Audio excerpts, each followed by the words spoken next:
Bueno, entonces la discusión anterior permitió concluir que yo tengo una función de dos variables.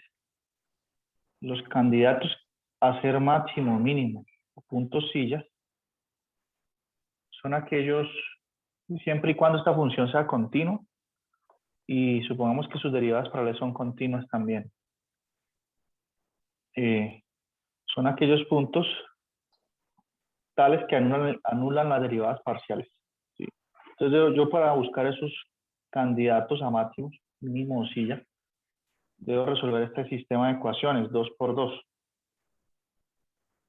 ¿Listo? Ahora yo estoy hablando de un punto silla. ¿Qué es un punto silla? ¿No? ¿Qué me refiero con eso?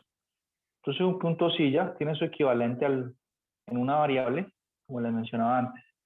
Es un punto de inflexión. Punto silla es un punto de inflexión en funciones de dos variables. Lo mismo. Y el punto silla surge cuando la superficie tiene forma de silla, precisamente. ¿Sí? Una superficie con forma de silla es la siguiente. Voy a mostrarles un dibujo aquí. Es que lo hay. Sí, miren esta silla aquí. Y esta silla tiene la gráfica, la siguiente gráfica. O sea, perdón, la siguiente forma funcional. Si ustedes colocan esto en GeoGebra, eso les genera una silla. ¿Listo? Y entonces un puntico que está aquí en la silla, aquí donde uno se sienta, ese puntico es el que se denomina punto silla. ¿Y por qué se le llama así? Se llama punto silla porque no es ni máximo ni mínimo. Pues, si usted mira la silla de lado, usted ve la silla así, y uno se sienta acá, ¿cierto? Pero la silla, digamos que este es el punto silla, pero la silla por acá tiene también superficie, ¿sí? La silla de montar caballo, pues por aquí también tiene unas aleticas, ustedes saben, ¿cierto? Entonces, ¿qué pasa? Pues que él no es máximo ni mínimo. ¿Por qué? Porque si me acerco al punto por medio de esta curva o este camino acá, el que se acerque con esta curva roja, ¿cierto? Dice, no, ese es un mínimo. Pero si otra persona se acerca con una curva así, en los costados, va a decir, no, ese es un máximo. Entonces comienzan a discutir, ¿sí? Porque cada uno está viendo la realidad de distintas formas. Él lo ve por medio de esta curva y el otro por medio de esta curva. Los dos tienen razón. El que viene bajando, pues lo ve como mínimo, el que va subiendo aquí, lo ve como un máximo. Bien. Pero si miramos desde bien lejos, y no tan encasillados ahí, pues notamos que sí, que los dos tienen razón y que es una superficie en forma de silla y que por eso ocurre ese fenómeno, ¿no? Entonces, cuando uno calcula las derivadas parciales e igual a cero, también es probable que encuentre un punto de esos, si es que la función tiene forma de silla, si es que esta función genera una silla. Bien, de lo contrario, pues ya genera o un máximo o un mínimo. Bien, entonces esto es lo primero. Antes de hacer un ejemplo, miremos la teoría. Uno primero identifica los candidatos y resuelve ese sistema 2 por 2 y cuando lo resuelva por ahí encontrará una XY, encontrará 2, 3 puntos, ¿no? O un punto nomás. Encuentra unos punticos por acá. Pero usted, ¿qué hace con esos punticos? Pues todavía no, a esto le llamas puntos críticos. Todavía no sabes qué son, no sabe identificarlos. Entonces, para eso, tenemos la segunda parte de la teoría. Segundo, que es un teorema de identificación. Entonces, este teorema, ¿qué nos dice? Se llama criterio de las segundas derivadas parciales. ¿Sí? ¿Sirve para qué? Para identificar puntos críticos. ¿Listo? Entonces se llama así, criterio de la segunda derivada. Y el teorema más importante es esa sección.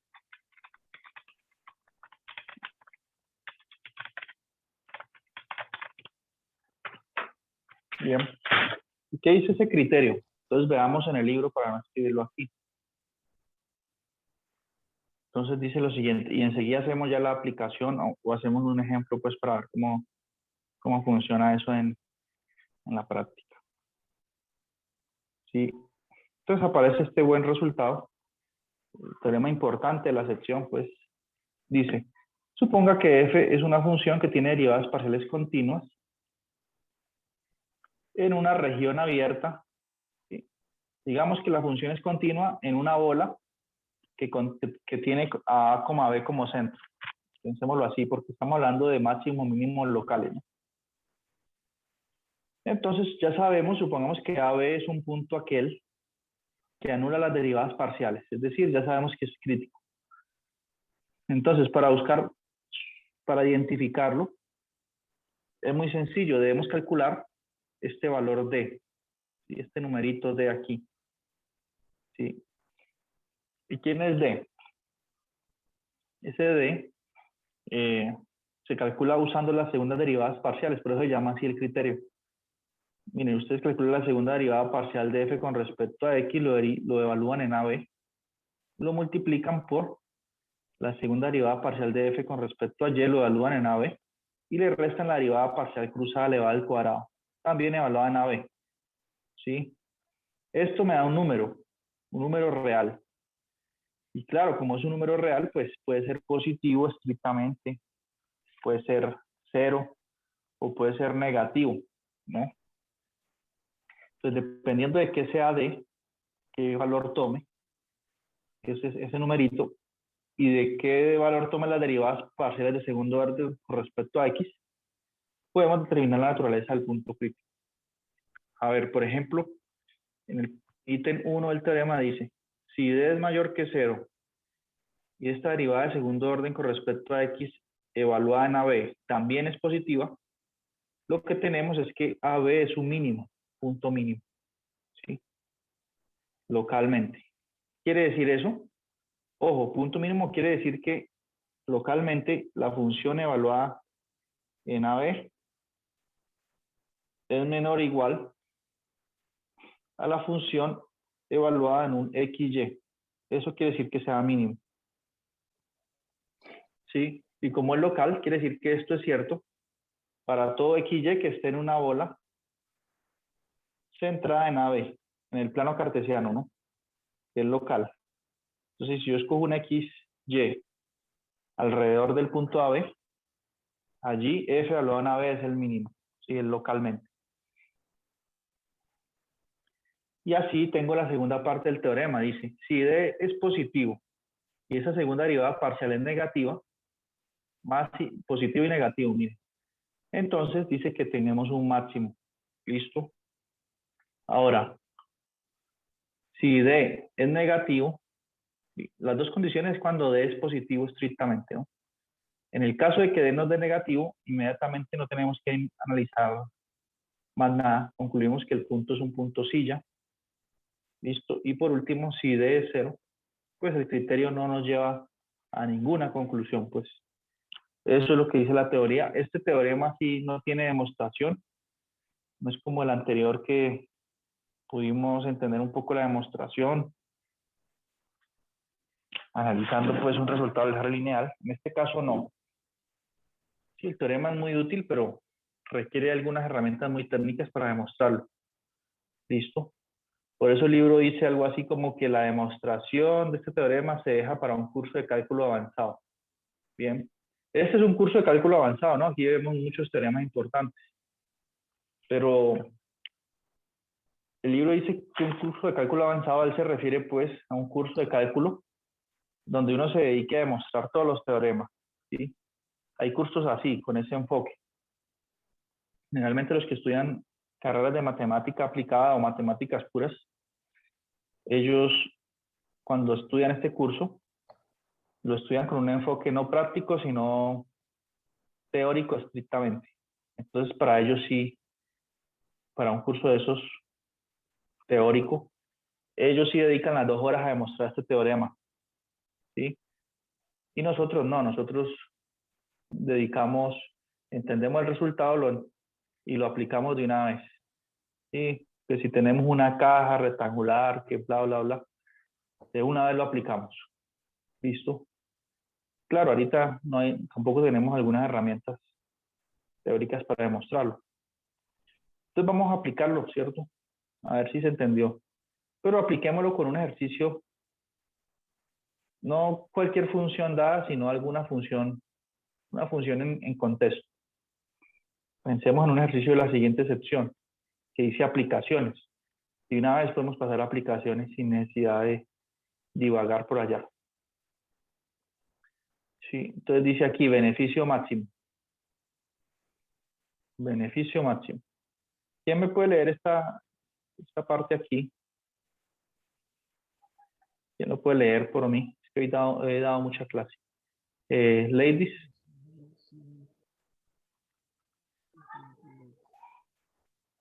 Bueno, entonces Karen Pacheco. Alguno de los que haya marcado presente, pues, estén presentes. Profe, ¿es el ejemplo? Sí, que para leerlo.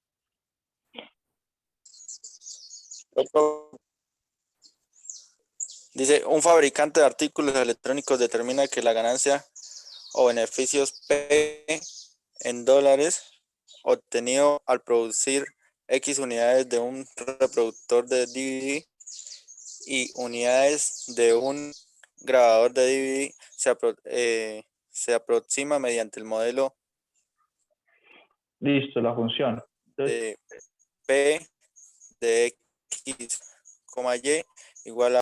Sí, sí. Y es. ahí, ¿qué nos preguntan?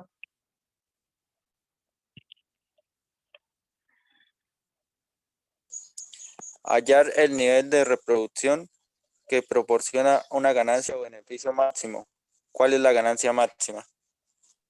Ok, muy bien, muchas gracias. Entonces analicemos esto bien. Hay un fabricante de artículos electrónicos. Bien, produce dos tipos de artículos. Pues. Dice X unidades, X de ahora en adelante es el número de unidades de los reproductores de DVD. ¿Listo? Y Y se refiere a las unidades de grabadoras de DVD. Entonces tenemos reproductores y grabadores, pues, o grabador de DVD. ¿Quieren piensen en grabadores? Reproductores y grabador. Bueno, entonces dice que la ganancia que él obtiene y al producirlas y venderlas, dada por medio de esta función, pues, que señalé ahí. Bien. Claro, la función depende de X y Y, porque depende de cuántas unidades de cada artículo produzco y vendo. Bien, entonces una función de dos variables. Entonces aquí aparece la preguntita, dice, claro, hallar el nivel de producción que proporcionan una ganancia o beneficio máximo. Bien.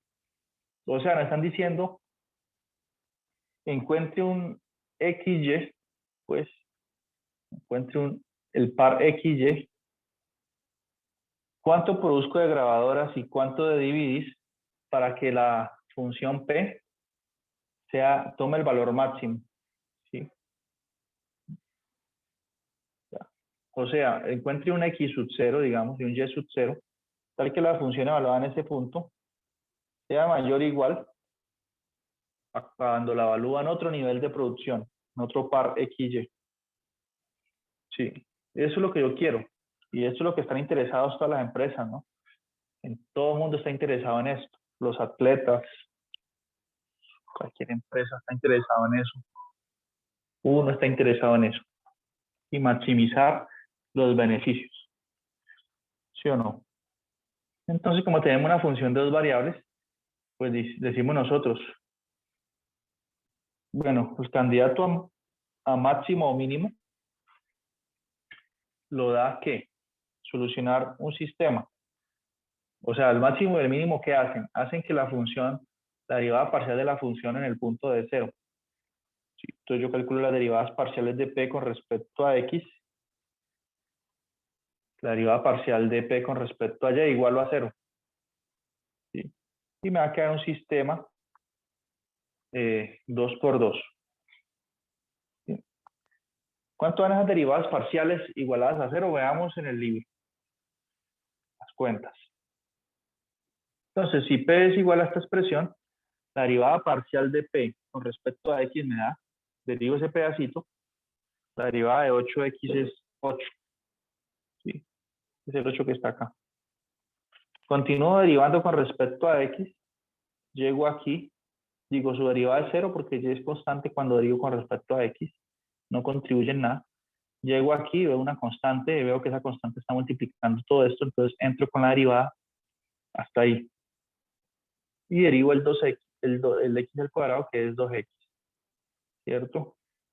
Más la derivada de x por y con respecto a x, que es y. Y la derivada de y cuadrado con respecto a x es 0. Y ya, si salgo de aquí y sigo con mi maquinita derivando, la derivada de menos 10.000 es 0 porque es constante.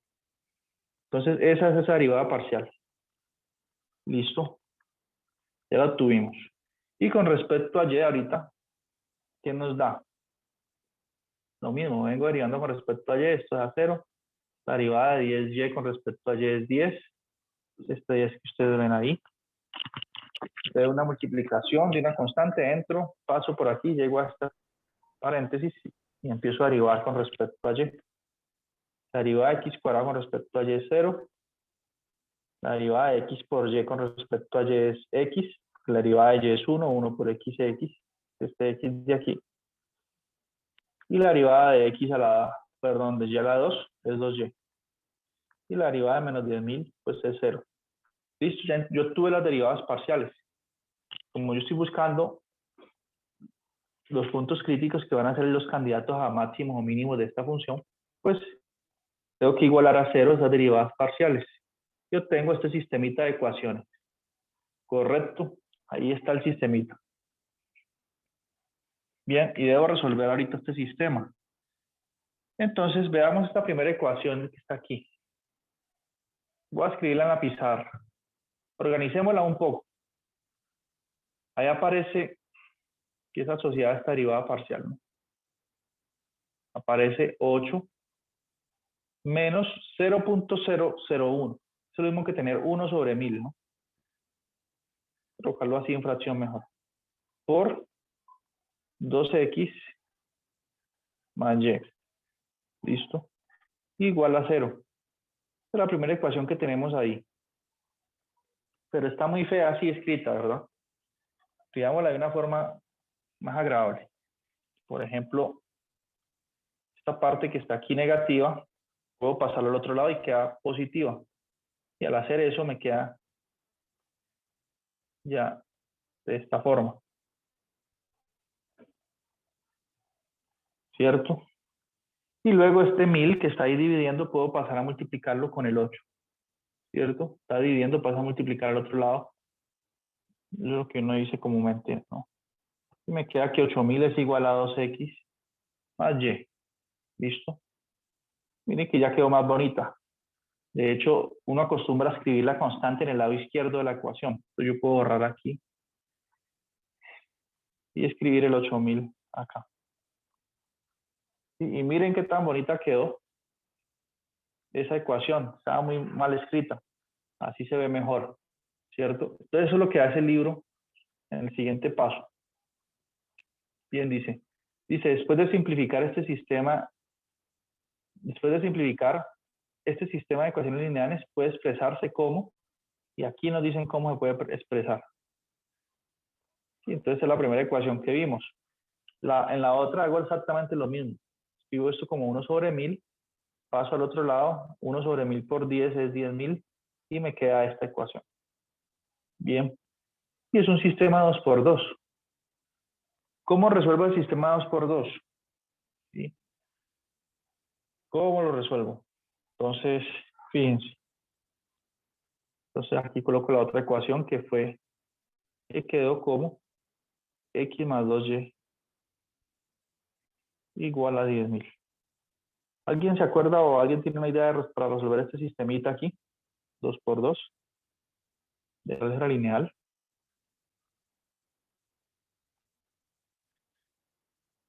¿Qué hago allí? Sustitución, eliminación, regla de Kramer. ¿Qué hago? hago la matriz aumentada, hago la... ¿La qué? Sustitución, sí, cierto. O lo trato como calculo la matriz de coeficientes y hago la inversa de la matriz. Bueno, hay tantas formas de resolver este sistema. Cualquiera que ustedes usen está bien. Y unos pueden hacer sustitución, otros pueden hacer eliminación. Por ejemplo, si ustedes me permiten, yo puedo hacer eliminación. ¿Cómo puedo hacer una eliminación yo aquí? Porque la eliminación consiste en eliminar una de las incógnitas. ¿Cómo? Por ejemplo, yo puedo multiplicar la ecuación 1 aquí por menos 2. Y acá, pues, lo que haga en un lado lo tengo que hacer en el otro. Por menos 2. ¿Cierto? A los dos lados. ¿Por qué ustedes dirán que por qué la multiplico por menos 2? Porque cuando distribuya ese menos 2, aquí me va a dar menos 4x y aquí me va a dar menos 2y. Entonces, esta ecuación, cuando la multiplico por menos 2, es equivalente a la que está ahí escrita en color negrito. ¿Sí? Son equivalentes, es lo mismo. Multiplico una constante, no cambia nada. Pero luego yo puedo sumar la primera ecuación con la segunda y se elimina el 2y y me queda algo que depende solo de x. ¿Cierto? O sea, lo que me refiero es que si multiplico por menos 2 esa ecuación me va a quedar menos 4x menos 2y por ley de signos igual a 8.000 por menos 2 es menos 16.000. ¿Listo? Y esa ecuación es equivalente a la que está escrita inicialmente. Y la sumo, esa, con la segunda, que es 2y. X más 2y igual a 10.000. Yo puedo sumar ecuaciones, claro. De hecho, cuando ustedes vieron esa lineal, ustedes hacían operaciones entre filas, ¿no? Entonces, si sumo esto, ¿qué me da? Estos términos se cancelan. Menos 4x más x me da menos 3x. Igual a menos 16.000 más 10.000 da menos 6.000. ¿Eso qué implica? ¿Que cuánto vale x? Entonces, x vale 2.000. Sí, porque es menos 6.000 dividido menos 3. Este lo paso a dividir. Y si x vale 2.000, lo puedo sustituir aquí en esta ecuación 2. Entonces me va a dar que 2y es igual a ese 2.000 que lo sustituyo aquí, lo paso a restar al otro lado. 10.000 menos 2.000 da 8.000. Y aquí concluyo que y es igual a 8.000 dividido 2, que es 4.000. ¿Sí? Estas cantidades, este x y este y, es el nivel que el libro usa ese lenguaje, ¿no? El nivel de producción que quizás es el que maximiza la función de beneficio. ¿Por qué digo quizás? Porque qué tal que en realidad en lugar de maximizarla la minimiza. Porque no sabemos, no lo hemos identificado, no sabemos su naturaleza. No sabemos si es un máximo o un mínimo. Bien. ¿Preguntas hasta aquí? Entonces, si miramos en el libro, ¿por dónde vamos? Estamos aquí, resolviendo el sistema. Bueno, el libro, como se supone que ya todo el mundo lleva la lineal, no hace las cuentas. ¿Sí? Pero si yo hago una pregunta sobre esto, pues es bueno que se hagan las cuentas, ¿no? O sea, todos los procedimientos deben estar sustentados. Aunque no sea un curso de lineal, pero yo no sé, nadie aquí yo creo que puede mirar este cuadro de ecuaciones y decirme cuál es la solución. Tiene que hacer una cuenta, ¿no? Obligado, sí o sí. Entonces esa cuenta que hace, pues le toma foto y lo manda. No es trabajo adicional, lo mismo. Bien. Ahora, un pequeño break. Por aquí, ladies. Ladies, bueno, ya apareció Ladies, que le ha dicho que si nos leía ahí el ejercicio. Nos pregunta cuáles son los temas del parcial. ¿Listo? Entonces voy a responder a Ladies. Los temas del parcial son los temas que usted ve en el taller, ¿listo? Entonces, límites y continuidad y curvas de nivel. Regla de la cadena, no va a ser el enfoque regla de la cadena. Lo estudiamos, pero no No va a salir pregunta así de regla de la academia. Va a ser entonces derivadas parciales, preguntas como las que están aquí. Va a ser también pregunta del parcial derivadas direccionales y gradientes. ¿Sí? Va a ser pregunta del parcial extremo de funciones de dos variables, lo que estamos viendo hoy. Bien. Aquí hay una pregunta sobre multiplicadores, el método de multiplicadores de Lagrange. Sí, pero esa, o sea, no lo alcanzamos a estudiar hoy. Entonces, aprovechando que Lady nos pregunta sobre esto, esta pregunta no tienen que contestarla en el taller. Listo, la voy a excluir. Si alguien ya la hizo, pues lo deja ahí, no importa, pero la voy a excluir porque no alcanzamos a ver ese método. ¿Listo? Pero ese método es muy importante y es interesante. Entonces, cuando regresemos de la semana de parciales, en la primera sección de esa clase, luego de parciales, vamos a estudiar el método. ¿Listo? Claro, ya no se va a evaluar, no se va a evaluar en el segundo corte, nunca más. Pero no importa, lo vamos a estudiar porque no todo lo que se estudia tiene que evaluarse. Por una curiosidad nomás, con carácter divulgativo, se estudiará el método. ¿Sí? Pero ya Una pregunta. en 2 semanas. Sí. En el punto 3A, por ejemplo, realizamos todo y tomamos, por ejemplo, hacemos primero con la coordenada U, que ya es un unitario. Luego, luego lo hacemos con la B, bueno, hacemos todo para volverlo un unitario. Y el menor valor es el que Juan realiza el menor esfuerzo. ¿El menor valor es qué? El de menor esfuerzo. Sí, sí. Y si los dos dan negativo, ¿cuál escoge? Es el que sea, que esté más grande. El negativo, sea el negativo mayor, sí. Eso, sí, sí. Sí, exacto. Listo, profe, gracias. Bueno, con gusto.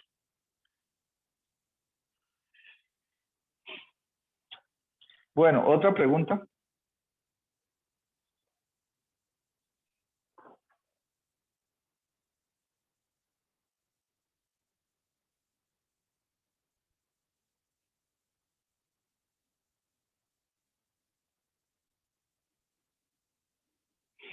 ¿O estamos bien?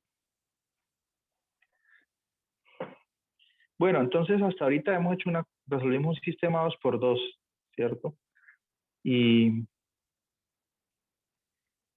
sí, un sistema 2×2, pero no sabemos si es un máximo o mínimo. Estamos en la incertidumbre. Bien. Entonces, debemos ahorita identificar la naturaleza de ese punto crítico. La naturaleza. Entonces vamos a determinar la naturaleza del punto crítico. Entonces, ¿qué dice el teorema de las segundas derivadas, el criterio de las segundas derivadas parciales? Dice, bueno, después de que usted identificó su candidato a máximo o mínimo, que en el contexto que estamos aquí, identificamos el nivel de producción que quizás maximice la función de beneficio, que es este valor aquí. Tenemos que identificar. Entonces, el criterio de las segundas derivadas parciales, ¿qué dice? Que escoja D y que calcule D igual a, en este caso lo voy a escribir la notación de la función, a la segunda derivada parcial de P con respecto a X y lo evalúe en este punto. Eso se evalúa en ese punto, que es una función de dos variables, pero no voy a escribir todo el detalle ahí.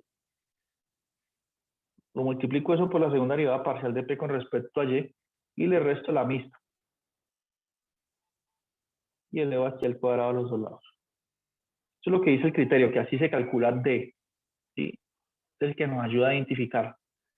Entonces eso es lo que hace el libro en la siguiente sección, en el siguiente apartado. Fíjense ustedes. Él dice, bueno, resolviendo el sistema se obtiene tal cosa. Las segundas derivadas parciales de P son. Entonces no nos dice para qué hace eso, ¿no? Pero ya nosotros sabemos que lo hace para identificar el punto. Entonces, tengo que derivar P su X de nuevo con respecto a X. Si derivo esto de nuevo con respecto a X, ¿qué me da? Pues la derivada de 8 es 0, una constante.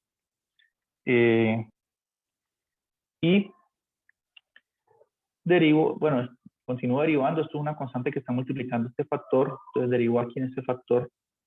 Con respecto a x, la derivada de 2x es 2 y la derivada de y es 0. Entonces a la final me va a quedar menos 0.01 menos 0.001 por 2, ¿cierto? Y esa es la derivada parcial de p con respecto a x, es decir, que es una función constante. Mírenla ahí. Vale, es constante. ¿Listo? Ahora, calculemos la derivada de segundo orden de p con respecto a y. Es lo mismo. La derivada de 10 es 0. Vengo y derivo en el paréntesis, la derivada de 2y es 2. La derivada de x es 0 con respecto a y. Me queda 2 por menos 0.001. Y también esa derivada parcial de segundo orden es constante. ¿Sí? Vale lo mismo para cualquier punto donde la evaluemos. Función constante. Por lo tanto, en particular, pues vale eso, el punto en cuestión que encontramos hace un momento, ¿no? Listo. Y nos falta ya la mixta. Dice px aquí. Primero con respecto a x, luego con respecto a y. Entonces la que tenemos con respecto a x, esta de aquí, la derivada, bueno, si quieren analicémosla acá. La derivada de p con respecto a x la derivamos con respecto a y. Entonces tendría que derivar solamente este pedacito. La derivada de y es 1. La derivada de 2x es 0. Me haría 1 por menos 0.001. También es una función constante, que va a valer eso siempre. En particular vale eso en el punto que encontramos hace un momento. Listo, entonces ya tenemos los elementos. Por lo tanto, D, en nuestro caso, va a valer ¿qué? Pues va a valer ser menos 0.002 y eso es esa primera derivada parcial por menos 0.002 menos la mixta que nos dio 0.0 menos, ¿no? 0.1 al cuadrado. ¿Listo? Y esto da, ¿cuánto? Tenemos que averiguar si da positivo o negativo. ¿Listo? En este caso esto va a dar 4 sobre 10 a la 6. Sí, aquí tengo 10 a la menos 3 por 10 a la menos 3 da 10 a la 6. 10 a la menos 6, que los puedo escribir así. Menos 1 sobre 10 a la 6. ¿Cuánto da esta resta? ¿Positivo o negativo? Da 3 sobre 10 a la 6. ¿Cierto? Y eso es mayor que 0. Nos interesa solamente si es mayor que 0 o no. Listo. Después de tanto esfuerzo y tantas cuentas, estamos usando, recuerda, el criterio de las segundas derivadas. Después de tanto esfuerzo vimos que eso dio positivo. Entonces, señalamos eso. D dio positivo. ¿Listo? Ahora, el criterio dice, si D es positivo y P, la derivada parcial de P con respecto a X de segundo orden, pues, es negativo, como en este caso, que esto vale menos 0.02, ya vimos. En esas condiciones, estamos en el caso 2 del teorema. Por la parte 2 del teorema, ese punto, ¿cuál? Este de acá arriba, es máximo, bien, de la función. Es decir, que en efecto ese punto maximiza la utilidad o el beneficio. O sea que yo tengo que producir 200 reproductores de DVD y 4.000 grabadores, perdón, 2.000 reproductores y 4.000 grabadores de DVD. Y con eso maximizo esa función de beneficio. Bien. ¿Y qué más? ¿Cuál sería el beneficio máximo? Nos pregunten que cuál sería ese beneficio. ¿Cuál sería ese lucro? ¿No? Entonces sería pues esa función evaluada en ese nivel de producción. Listo. Sería esa evaluación allí. Que si vemos la función, hacemos las cuentas, da 18.000 creo. Como dice aquí, ¿no? Bueno, dio mayor que cero, se concluye que el nivel de producción proporciona el beneficio máximo. Bien, vamos a mostrarles en virtud de qué teorema. Ya saben, el de las criterios de las segundas derivadas parciales, ¿no? Mire, según el ítem 2, se satisface esto. D mayor que cero y esa derivada parcial de segundo orden negativo. Por eso es máximo. Y por lo tanto, entonces, ahí tenemos el beneficio máximo. ¿Cuál es ese beneficio máximo? Como les comentaba hace un momento, evaluar la función en ese nivel de producción. Y si miran la función, donde está X coloca 2000, donde está Y 4000, y eso les da 18000. Aquí. Eso da 18000. Bien. ¿Preguntas hasta aquí? Bien, en eso consiste todos los problemas de optimización, derivar parcialmente, igualar a cero, resolver el sistema y luego usar el criterio de las segundas derivadas parciales. Estos, si ustedes se fijan en estos ejercicios, es la misma idea siempre.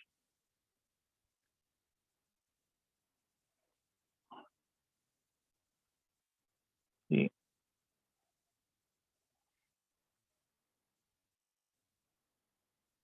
Dicen allá los tres números positivos X, Y, Z tal que satisfagan las condiciones dadas. El producto es 27 y la suma es mínima. La suma es 32 y P, este producto aquí es mínima. Y minimizar funciones. Listo. Bueno, pregunta hasta aquí.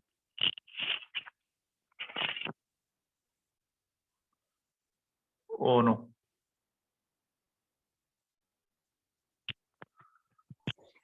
Profe, el punto 4A no tiene ninguna función. ¿Es así o nosotros debemos encontrarla? Ustedes deben encontrar la función, ¿listo? Analizar y encontrarla. De hecho, tengo un videito, se los voy a enviar, o lo dejo pensar otro poquito, que donde explico o doy una idea de cómo encontrar esa función de costo. Listo, lo tengo por ahí, si quieres se los envío ahorita. Solo falta entonces hacer el 4A. Yo creo que con la ayuda que doy en el videito ya es suficiente. Y el 4B no tienen que hacerlo. Eso lo estudiamos después. Ya este tema de multiplicadores no se evalúa, pero sí se estudiará. Es importante. Bien. Entonces, tenemos todavía el lunes para hacer la clase de asesoría. Y ahí podemos ver más ejemplos. Y enseguida les voy a enviar un video explicando este punto. Sí, un poco denso, entonces no lo quiero explicar de una vez porque estoy cansado, ustedes también. He dado muchas clases. Listo. Pero si hay más dudas así concretas, puntuales, las puedo atender. ¿Hay dudas? ¿O está todo bien por ahora?